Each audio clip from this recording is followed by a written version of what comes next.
बढ़ते हैं। छत्तीसगढ़ की बात करें तो कोरोना का इफेक्ट यहां देखने को मिल रहा है। छत्तीसगढ़ में पिछले 24 घंटे में 13,834 नए मामले सामने आए हैं। प्रदेश में 24 घंटे में 165 लोगों की कोरोना के चलते मौत हुई है। मंडी निरीक्षक और उप निरीक्षक भर्ती परीक्षा रद्द कर दी गई है। वहीं व्यवसायिक परीक्षा मंडल ने कोरोना संक्रमण के चलते परीक्षा रद्द कर दी है। राजधानी में आज से बैंकिंग गतिविधियां शुरू हो चुकी हैं। 10 बजे से दोपहर 1 बजे तक बैंक खुले रहेंगे।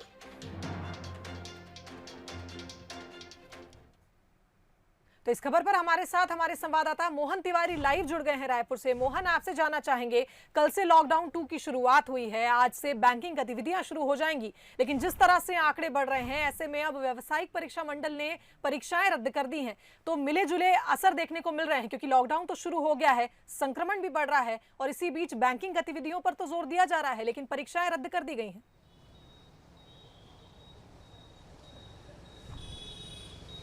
देखिए, छत्तीसगढ़ में संक्रमण का ये हाल है कि प्रतिदिन 15,000 से अधिक संक्रमित सामने आ रहे हैं और इसीलिए लोगों के लिए और सरकार के लिए चिंता की बात है। मुख्यमंत्री लगातार कल उन्होंने दूसरे दिन जिलों की समीक्षा की है और इस तरीके से अब तक वो 10-10 जिले कर 21 जिलों की समीक्षा कर चुके हैं।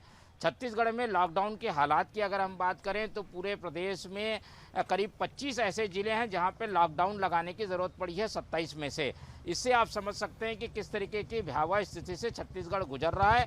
फिलहाल कोशिश ये है कि जिन जिलों में लॉकडाउन लगे 10 दिन हो गए हैं वहाँ पर कुछ छूट दी जाए, लेकिन लॉकडाउन जो आगे बढ़ाने की ज़रूरत है वहाँ आगे भी बढ़ाए जाए। व्यावसायिक परीक्षा मंडल की परीक्षाएं क्योंकि इसी सीज़न में ज़्यादा होती है और 2 महत्वपूर्ण परीक्षाएं आयोजित की जानी थी जिसे रद्द कर दिया गया है क्योंकि हालात ऐसे नहीं हैं कि अभी व्यापम जो है वो परीक्षा कर सके। फिलहाल इन परीक्षाओं को रद्द कर दिया गया है। कोशिश ये है कि अभी सारा ध्यान सरकार जो मरीज संक्रमित पाए गए हैं उनके इलाज पर दे, क्योंकि इलाज की सबसे ज़्यादा ज़रूरत महसूस की जा रही है और इसीलिए मुख्यमंत्री ने कल विशेष निर्देश जारी किए हैं कि अब कलेक्टरों को जिस ज़रूरी इंजेक्शन की ज़रूरत है उसकी डायरेक्ट खरीदी की अनुमति होगी। वो डायरेक्ट खरीदी कर लोगों को ये इंजेक्शन मुहैया कराएंगे, क्योंकि मेडिकल और अस्पतालों में इस इंजेक्शन की कालाबाजारी की खबरें आ रही थी। तो सरकार की कोशिश ये है कि सुविधाओं में विस्तार किए जाएं, नए कोविड हॉस्पिटल बनाए जाएं और जिन जिलों में संक्रमण ज़्यादा है वहीं पर इसे समेट के रखा जाए और इसको संक्रमित लोगों की संख्या गांव में या अन्य क्षेत्रों में फैलने से रोकी जाए। तो इन सब बातों को ध्यान देकर एक रणनीति के तहत सरकार काम कर रही है और अब तक 10-10 जिले कर मुख्यमंत्री 21 जिलों की समीक्षा कर चुके हैं।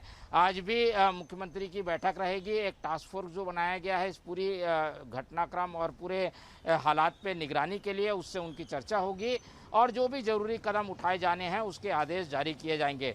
फिलहाल सरकार का सारा जोर इलाज मुहैया कराने पे है और जो ज़रूरी इंजेक्शन की कमी महसूस हो रही थी उस कमी को दूर करने के लिए आज से, क्योंकि बाहर से खरीदी सरकार के पास होनी शुरू हो जाएगी तो वो कमी दूर हो जाएगी, इस पर सरकार जोर दे रही है। लेकिन संक्रमितों की जो संख्या है वो लगातार बढ़ रही है, जो कि चिंता की बात है।